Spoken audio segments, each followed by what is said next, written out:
Students, welcome to my YouTube channel. मेरा नाम है मयूरी भागवानी। आज हम आप लोगों के लिए लेकर आए हैं एक स्ट्रैटेजी वीडियो जिसमें हम डिस्कस करने वाले हैं वो लोग जो कि यूपीएससी सिविल सर्विसेज एग्जाम का 22 का प्रीलिम्स देने वाले हैं। उन लोगों की स्ट्रैटेजी ब्रॉडली किस तरह से होनी चाहिए, क्या टाइमलाइन आप लोग फॉलो कर सकते हो। तो मैं अपने एक्सपीरियंस के बेसिस पे आपको अपने व्यू पॉइंट के अकॉर्डिंग एक स्ट्रैटेजी देने वाली हूँ, एक टाइमलाइन देने वाली हूँ कि किस तरह से अब आपको अपनी तैयारी को डायरेक्शन देना चाहिए। तो यहाँ पे एक डिस्क्लेमर ये है कि आप अपनी सिचुएशंस के अकॉर्डिंग, अपनी तैयारी के अकॉर्डिंग इस स्ट्रैटेजी को मोल्ड कर सकते हो। आपने टॉपर स्टॉक्स देखी ही होंगी तो आप उनको भी रेफर कर सकते हो और इन सभी को मिला जुला के जो भी आपके लिए सबसे सूटेबल हो आप उस स्ट्रैटेजी को फॉलो कर सकते हो। Here I'll be discussing what suited me and what is my experience। तो मैं आपको उस हिसाब से बताऊंगी। तो हम यहाँ पे डिस्कस करने वाले हैं कि 5 जून को जो प्रीलिम्स हमारा शेड्यूल्ड है उसकी तरफ हम किस तरह से आगे बढ़ सकते हैं। तो सबसे पहले कुछ अजम्पशंस जो मैं आपको बता रही हूँ जो मेरे दिमाग में है आप लोगों के लिए, कि पहली चीज़ कि अगर आप एक सीरियस एस्पिरेंट हैं तो आपने कुछ हद तक अपना ऑप्शनल अभी तक प्रिपेयर कर लिया होगा। आगे आपके पास, हालांकि मैं आपको 2 महीने और कह सकती हूँ कि आप यहाँ पे 2 महीने और अपने ऑप्शनल और मेंस की प्रिपरेशन को दे सकते हैं। अच्छा, एक चीज़ और कि यहाँ पे मैं ये अज्यूम कर रही हूँ कि आपने अपनी एनसीईआरटीज और जो बेसिक बुक्स हैं कम से कम एक बार तो यहाँ पे कवर कर ली होंगी। ये मेरे दिमाग में अजम्पशन आप लोगों के लिए है। दूसरा अजम्पशन ये कि आपने अपना ऑप्शनल कुछ हद तक यहाँ पे तैयार कर लिया होगा। और तीसरा अजम्पशन मेरे दिमाग में आपके लिए ये है कि अभी तक आप थोड़ा बहुत करंट अफेयर्स से वेल एक्वेंटेड होगे। आपने हिंदू स्टार्ट कर दिया होगा पढ़ना और हिंदू आप अच्छे से फॉलो कर रहे हो। अगर आपने नहीं भी किया है तो कोई दिक्कत नहीं, हम यहाँ पे डेली न्यूज़ एनालिसिस भी लेकर आने वाले हैं। तो आप उसके थ्रू जो भी आपका बचा हुआ जो भी बर्डन है उसको मैं कोशिश करूंगी कम करने की। और हम कोशिश करेंगे जितना भी आपका प्रीवियस करंट अफेयर्स का छूट चुका है, जो भी करंट अफेयर्स फॉलो करना छूट चुका है, तो हम उसको कोशिश करेंगे कि बिफोर प्रीलिम्स आपका वो करंट अफेयर्स पूरा कवर हो जाए।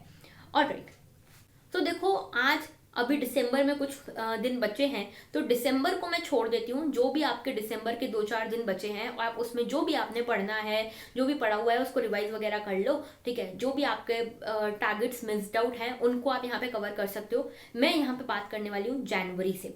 तो 5 जून को हमारा प्रीलिम्स शेड्यूल है। हमारे पास मोटे मोटे 5 मंथ्स हैं, ठीक है। 5 मंथ्स में से भी मैं 15 मई के बाद वाले टाइम को काउंट नहीं करने वाली हूँ क्योंकि वो टाइम मेजरली रिवाइज करने के लिए है। उस टाइम पे बहुत ज़्यादा एंग्जाइटी बढ़ जाती है, बहुत ज़्यादा फ्रस्ट्रेशन होने लगता है, समझ नहीं आता करें क्या क्या नहीं करें। तो ऐसे टाइम के लिए मैं अलग से आपके लिए टारगेट सेट नहीं कर रही हूँ। यहाँ पे मैं आपको बताने वाली हूँ कि 15 मई तक, 15 मई के पहले आप किस तरह से प्रीलिम्स के लिए एकदम रेडी टू गो हो सकते हैं। तो शुरू करते हैं हम अपना एनालिसिस। तो देखो, अभी जनवरी, फरवरी, मार्च, अप्रैल और आधा मई ये टाइम हमारे पास है। अब इसमें आपकी तैयारी कहाँ तक पहुंची है उस बेसिस पे हम इसको डिवाइड करेंगे। देखो, जनवरी और फरवरी ये 2 मंथ जो हैं इसको अभी हम मेंस पर्सपेक्टिव के लिए ही रखेंगे, मेंस की तैयारी के लिए ही रखेंगे। मार्च जो है ये डिपेंड करता है आपकी तैयारी कैसी है, ठीक है। मार्च हम उस हिसाब से रखेंगे और जो अप्रैल और मई का महीना है ये हम पूरी तरह से प्रीलिम्स के लिए रखेंगे साइड में, ठीक है। तो शुरू करते हैं हम जनवरी के साथ। जनवरी में आपको क्या करना है? सबसे पहली चीज जो आपको करनी है, हमको अभी जनवरी और फरवरी हमारे पास टाइम है कि हम मेंस की तैयारी अभी भी कर सकते हैं, ठीक है। तो हम जनवरी में, सिर्फ जनवरी की मैं बात कर रही हूँ, जनवरी या फरवरी के 5-10 दिन भी आप इसमें जोड़ सकते हो। इसमें जो भी आपके मेन स्पेसिफिक टॉपिक्स है जैसे कि इंटरनेशनल रिलेशन से जुड़े हुए topics, governance, society, world history, ऐसे जो टॉपिक्स हैं इसमें से अगर आपका कुछ रह गया है आप इनको कंप्लीट कर लो। मेन स्पेसिफिक टॉपिक का मतलब क्या है? जो प्रीलिम्स में स्पेसिफिकली ज़्यादा कंट्रीब्यूट नहीं करते, ज़्यादा नहीं पूछे जाते, तो ऐसे टॉपिक्स आप जनवरी में कंप्लीट कर सकते हो। अगर आपको लगता है कि बहुत सारा कुछ बचा हुआ है, कैसे कंप्लीट करूं, तो एटलीस्ट इतना करो कि आप मटेरियल इकट्ठा करके रख लो कि आपको जब प्रीलिम्स हो जाएगी, और प्रीलिम्स और मेंस के बीच में टाइम बहुत ज़्यादा आपके पास होगा नहीं, तो इस टाइम को मैं कैसे यूटिलाइज करूंगा। उस टाइम पे आप यहाँ पे कंटेंट ढूंढने नहीं जाओगे, आप मटेरियल ढूंढने नहीं जाओगे, सोर्सेज ढूंढने नहीं जाओगे। आपके पास एटलीस्ट ये होना चाहिए कि ये मटेरियल है, अब इसको मुझे पढ़ना है, ठीक है। तो कोशिश करो कि ये जो 1-1.5 महीना है इसमें आप जो मेन स्पेसिफिक सब्जेक्ट्स हैं उनको खत्म कर लो, ठीक है। और अगर खत्म नहीं कर सकते तो मटेरियल अपना प्रिपेयर करके रख लो कि इसमें से मुझे पढ़ना है। एक फर्स्ट रीडिंग आप उसकी भी ले सकते हो अभी ये 1.5 महीने में। ओके, तो ये तो बात हो गई जीएस की। दूसरी बात करते हैं हम ऑप्शनल की। तो ऑप्शनल के लिए मैं आपको ये कह सकती हूँ कि ऑप्शनल के लिए अभी भी आप 1.5 से 2 महीना अपना दे सकते हो। तो अगर आपने ऑप्शनल अभी तक भी आपका कुछ कुछ बचा हुआ है तो कोई टेंशन लेने की बात नहीं है। 1.5 से 2 महीना मतलब जनवरी फरवरी आधा या फरवरी पूरा भी आप ऑप्शनल को अभी दे सकते हो, इररिस्पेक्टिव ऑफ जो भी आपका ऑप्शनल हो। और ये याद रखना कि ये जो 1.5-2 महीना आप दोगे ऑप्शनल को, उसमें आंसर राइटिंग करना मत भूलना।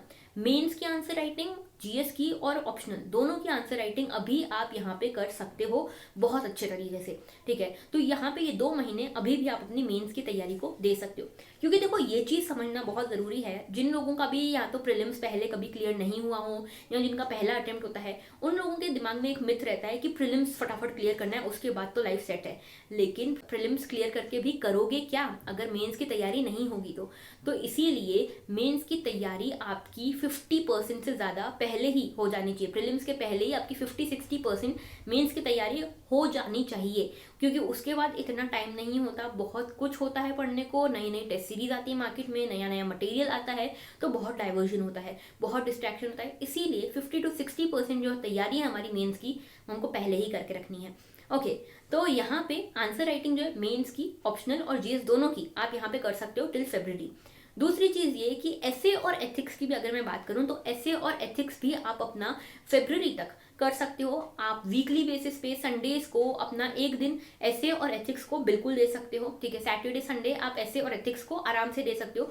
अगर आपने मेंस के पहले, मतलब देखो अभी हम जनवरी और फरवरी ही दे रहे हैं मेंस के लिए, ठीक है, तो प्रीलिम्स के पहले अगर आपने 7-8 एसेज भी लिख लिए, 7-8 ब्रॉडर थीम्स पे ऐसे प्रिपेयर कर लिए, तो आपका काम अच्छा हो जाएगा ऐसे को लेकर, this I can guarantee you. Okay, हाँ, प्रीलिम्स के बाद तो हमको तैयारी करनी ही है, प्रीलिम्स के बाद भी हमको एसेज लिखने ही है, लेकिन अगर आप यहाँ पे भी 6-7 भी, अगर मैं बोलूँ 6-7 एसेज भी अच्छे से लिख लेते हो या ब्रॉडर थीम्स को यहाँ पे प्रिपेयर कर लेते हो, तो आपका काफ़ी अच्छा काम हो जाएगा। और एथिक्स तो मैं हर बार जोर देती हूँ कि एथिक्स बहुत ज़्यादा इंपॉर्टेंट है मेन्स के लिए। देखो 3 चीज़ जो है ना, ये आपकी रैंक को डिसाइड करती है, ठीक है। पहली चीज़ है हमारी कौन सी, एथिक्स, एसे, और तीसरा है ऑप्शनल। इन तीनों चीज़ों के लिए इसीलिए मैं आपको ये कह रही हूँ कि फरवरी तक आप अपना टाइम दे सकते हो। ऑलराइट, इसके अलावा चौथी चीज़ ये है कि करंट अफेयर्स की मैं बात करूँ तो करंट अफेयर्स को आपको डेली पढ़ना है। अगर अभी तक आप डेली न्यूज़ को नहीं फॉलो करते थे, डेली न्यूज़ एनालिसिस नहीं देखते थे या द हिंदू को डेली नहीं पढ़ते थे, कोई दिक्कत नहीं, छोड़ो, अब जो हो गया उसको साइड में रखो। अब आज से ही डेली न्यूज़ को फॉलो करो, डेली द हिंदू या इंडियन एक्सप्रेस, जिसको भी एक को आप फॉलो कर सकते हो। अगर आप चाहो तो हमारा करंट अफेयर्स को लेकर एक वीडियो आ चुका है, करंट अफेयर्स की स्ट्रैटेजी को लेकर, आप उसको भी देख सकते हो। उस हिसाब से आप अपने करंट अफेयर्स को जल्दी जल्दी प्रिपेयर कर सकते हो।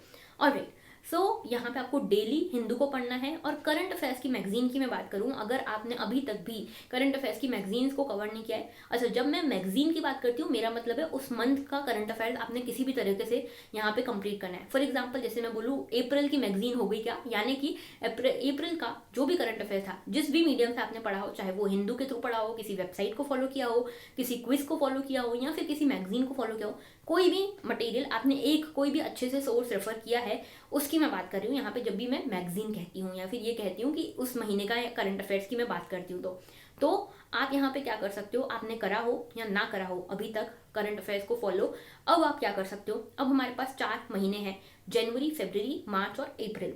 4 महीने में आप 1 महीने में कोशिश करो 3 महीने के करंट अफेयर्स की मैगजीन्स को कवर करने का। देखो बहुत बड़ी मैगजीन्स नहीं होती है, अगर आपने अभी तक करंट अफेयर्स को किसी भी मीडियम से फॉलो नहीं किया है तो करंट अफेयर्स की मैगजीन के ऊपर जाओ, सिंपल सा शॉर्ट उठाओ, ठीक है, शॉर्ट चीज़ है ये, करंट अफेयर्स की मैगजीन उठाओ, ठीक है। जैसे कि अभी जनवरी आपके पास है तो आप अक्टूबर, नवंबर, दिसंबर इन 3 महीनों को उठा लो, ठीक है। जनवरी में आप इन 3 महीनों की मैगजीन्स को उठा लो और इन 3 महीनों की मैगजीन्स को कवर करो, ठीक है। आप एक मैगजीन को 7-8 दिन दे सकते हो, आराम से आपकी 3 मैगजीन्स कवर हो जाएंगी। तो 4 महीनों में आपका 12 महीने का करंट अफेयर्स अच्छे से प्रिपेयर हो जाएगा टिल अप्रैल। मई में आपको क्या करना है, बस रिविजन करना है, ठीक है। तो ये चीज़ हो गई हमारी। जनवरी, फरवरी का मैंने आपको टेंटेटिव एक टाइमलाइन आपको दे दी, ठीक है। अब बात करते हैं मार्च की। तो वो लोग जो प्रीलिम्स से बहुत ज़्यादा डरते हैं, तो वो मार्च की शुरुआत से ही, 1 मार्च से ही बिल्कुल प्रीलिम्स पे आ जाना। जो लोग थोड़े से कॉन्फिडेंट है प्रीलिम्स को लेकर या जिन्होंने 1-2 बार प्रीलिम्स दिया हुआ है, वो 15 मार्च से इसकी तरफ आ सकते हैं। ऑलराइट, अब देखो क्या करना है कि जो जनवरी और फरवरी मैंने कहा था, इसमें आप डेली आंसर राइटिंग कर सकते हो, मेंस की टेस्ट आप लगा सकते हो। साथ में एक काम करना, फरवरी या जनवरी से ही आप ये कर सकते हो कि वीक के एंड में, एक वीक में एक प्रीलिम्स की टेस्ट भी लगा सकते हो। नाउ जो लोग थोड़ा प्रीलिम्स से ज़्यादा डरते हैं, जिनका प्रीलिम्स के साथ ज़्यादा अच्छा एक्सपीरियंस नहीं है, या जो पहली बार प्रीलिम्स दे रहे हैं, वो लोग 1 मार्च से ही अपना प्रीलिम्स एक्सक्लूसिव तैयारी पे जुट जाओ। वो लोग क्या कर सकते हो, 1 मार्च से ही हर वीक में 2 टेस्ट प्रीलिम्स की लगा सकते हो। ओके, अच्छा, टेस्ट कब तक लगानी है? 15 मई के बाद, मैक्सिमम 15 मई के बाद आपको टेस्ट नहीं लगानी है प्रीलिम्स की। ओके, तो उसके बाद क्योंकि टेस्ट लगाओगे ना तो बहुत ज़्यादा एंग्जाइटी होती है, बहुत ज़्यादा टेंशन होती है कि क्या करेंगे क्या नहीं करेंगे। इतनी टेंशन हमको नहीं लेनी है। और टेस्ट सीरीज में भी सबसे पहले जो चीज़ आपको करनी है वो ये है कि प्रीवियस क्वेश्चंस को पहले लगाना, यानी कि जो प्रीलिम्स में पहले से क्वेश्चंस आ चुके हैं, जैसे आप कोई भी एक सब्जेक्ट उठाते हो, फॉर एग्जांपल पॉलिटी आपने कवर किया, लक्ष्मीकांत, जो भी चैप्टर्स आपने कवर किए, अब आपने सोचा कि इसके क्वेश्चंस मैं देखूं, तो उसकी टेस्ट सीरीज से पहले आप कोशिश करना कि जो भी 5-6 साल में उसके प्रीवियस क्वेश्चन आए हैं आप उसको पहले अटेम्प्ट करो, उसके बाद टेस्ट सीरीज के पास जाना। ठीक है, तो आप वीक में 2 टेस्ट लगा सकते हो, फ्रॉम द मार्च बिगिनिंग और from the 15 March, depending upon your preparations. Okay, जो लोग प्रिपरेशंस प्रीलिम्स की 15 मार्च से शुरू करें, उनके पास 15 दिन और है मेंस स्पेसिफिक तैयारी करने के लिए। अच्छा, एक चीज़ और कि जो लोग भी 15 मार्च से अपनी तैयारी शुरू करने वाले हैं प्रीलिम्स की, उनके पास अब देखो जनवरी एंड से लेके 15 मार्च तक का टाइम है, वो कोर सब्जेक्ट्स अपने यहाँ पे कवर कर सकते हैं। और जो 1 मार्च से ही तैयारी करने वाले हैं शुरू प्रीलिम्स की, उनके पास 30 जनवरी या 1 फरवरी से लेकर टाइम है कोर सब्जेक्ट्स को कवर करने का। तो कुल मिला के 30 जनवरी या फिर 1 फरवरी से ही आपको अपनी जो कोर सब्जेक्ट्स हैं उनकी तरफ आना है। 30 जनवरी तक आपने क्या किया, जो मेन स्पेसिफिक सब्जेक्ट्स थे आपने उनको कवर किया। अब 1 फरवरी से आप कोशिश करना जो प्रीलिम्स स्पेसिफिक सब्जेक्ट्स हैं, जो कोर सब्जेक्ट्स हैं, जैसे कि polity, geography, history, environment, economics, इनकी तरफ अब आप स्विच करो। ठीक है, 1 फरवरी से अपना ये वाली चीज़ें शुरू करो। जैसे कि आप मान लो फरवरी में आपने पॉलिटी और हिस्ट्री कंप्लीट कर लिए, फिर आए आप मार्च पे, तो मार्च में आपने फॉर एग्जांपल ज्योग्राफी और इकोनॉमिक्स कंप्लीट कर लिए, और फिर अप्रैल में जो थोड़ा बहुत एनवायरमेंट बचा हुआ था वो कर लिया। तो इस तरह से आप अपनी प्रिपरेशंस के अकॉर्डिंग, अपने इंटरेस्ट के अकॉर्डिंग डिवाइड कर सकते हो टाइम इन कोर सब्जेक्ट्स को। अब ये कोर सब्जेक्ट सबसे ज़्यादा इंपॉर्टेंट इसीलिए होते हैं क्योंकि इन्हीं में से मेजॉरिटी क्वेश्चंस बनते हैं। ठीक है, तो आप देखोगे ना प्रीलिम्स में तो मेजरली कोर सब्जेक्ट्स आते हैं और करंट अफेयर्स आते हैं। तो हमको मार्च से लेके जो मई तक का टाइम है, मेजरली ये जो टाइम है ये इन चीज़ों को ही देना है। फरवरी में भी आप कोर सब्जेक्ट्स को टाइम दे सकते हो। ठीक है, तो that depends all upon your preparation till now. Okay, अगर आपका मेन स्पेसिफिक सब्जेक्ट्स जो हैं जैसे इंटरनेशनल रिलेशन, वर्ल्ड हिस्ट्री, ये करना बाकी है तो आप 15 फरवरी तक इसको दे सकते हो। और अगर आपका ये पार्ट हो चुका है तो 1 फरवरी से ही आप कोर सब्जेक्ट्स की तरफ आ सकते हो। सो 15 अप्रैल तक आई एम एक्सपेक्टिंग कि आपके कोर सब्जेक्ट्स कंप्लीट हो चुके हों। एंड अब यहाँ से आपको क्या करना है, सिर्फ रिवाइज करना है। जितने भी हमारे कोर सब्जेक्ट्स हैं उनको रिवाइज करो। करंट अफेयर्स जो हमने कवर कर लिया है इतने 12 महीने का, उनको रिवाइज करो। और जो भी उस टाइम इंपॉर्टेंट डॉक्यूमेंट्स आते हैं, कुछ नया करंट अफेयर आता है, जैसे अप्रैल और मई का करंट अफेयर जो होगा उसको आपको साथ में कवर करते चलना है। साथ में टेस्ट सीरीज को रिवाइज करना है। जितनी भी टेस्ट सीरीज आप सॉल्व करोगे उन सबको रिवाइज करते चलना है। प्रीलिम्स की टेस्ट सीरीज की मैं बात कर रही हूँ। और इन सबके साथ साथ 4 प्रिंसिपल्स पे बहुत ज़्यादा ध्यान देना है। Read, revise, retain and reproduce. जब भी आप कुछ पढ़ते हो उसको रिवाइज ज़रूर करो, उसको रिटेन करने की कोशिश करो और अल्टीमेटली टेस्ट के थ्रू उसको रिप्रोड्यूस भी करो। ऑलराइट, सो मैं आपको देना है पूरी की पूरी तरह से रिवीजन के लिए, उसमें बहुत ज़्यादा टेंशन नहीं लेना है। एक चीज़ और कि अपनी बॉडी क्लॉक को अलाइन करने की कोशिश करना फ्रॉम द मे ऑनवर्ड्स, कि आपकी बॉडी क्लॉक जो हो वो आपके पेपर टाइमिंग्स के साथ मैच करे। यानी कि आपका पेपर 2 पेपर होते हैं, 9 to 11 एंड 2 to 4। तो इन दोनों टाइम ड्यूरेशंस पे आपका ब्रेन सबसे ज़्यादा एक्टिव हो, इसकी कोशिश आपको करनी है। तो जल्दी उठने की कोशिश करना, जल्दी उठ के 9 से 11 के टाइम पे हमेशा मार्च से शुरू कर देना ये कि 9 से 11 के टाइम पे आप टेस्ट सॉल्व कर रहे हो। ठीक है, तो आपका ब्रेन खुद ही उस चीज़ को लेकर यूज टू हो जाएगा और अलाइन हो जाएगा सबसे ज़्यादा एक्टिव रहने के लिए फॉर दीज 2 ड्यूरेशंस। सीसैट की भी तैयारी शुरू कर देना मार्च अप्रैल से ही। आप अपनी सीसैट की तैयारी के अकॉर्डिंग, अपने एक्सपीरियंस के बेसिस पे सीसैट को अकॉर्डिंगली टाइम दे सकते हो। सीसैट को भी इग्नोर बिल्कुल मत करना। And this was the whole strategy video, whole timeline video for UPSC prelims 2022। I hope this was helpful. और एक चीज़ कि हम यहाँ पे बहुत सारी और भी स्ट्रेटजी वीडियोस लाने वाले हैं, करंट अफेयर्स एनालिसिस लाने वाले हैं, हम यहाँ पे सोशियोलॉजी को लेकर, जीएस को लेकर अलग अलग स्ट्रेटजी वीडियोस भी लेकर आएंगे। सो अगर आपको इन सभी की नोटिफिकेशन चाहिए तो do not forget to subscribe to our channel, like this video, share this video with your friends. And अगर आप मुझसे पर्सनली कनेक्ट करना चाहते हैं, आपकी कोई भी क्वेरी हो regarding UPSC civil services examination, तो आप मुझसे ट्विटर पे जुड़ सकते हैं और टेलीग्राम पे भी जुड़ सकते हैं। साथ में आपको हमारे चैनल को तो सब्सक्राइब करना ही है। So that was all for today. Thank you for watching and have a very good day.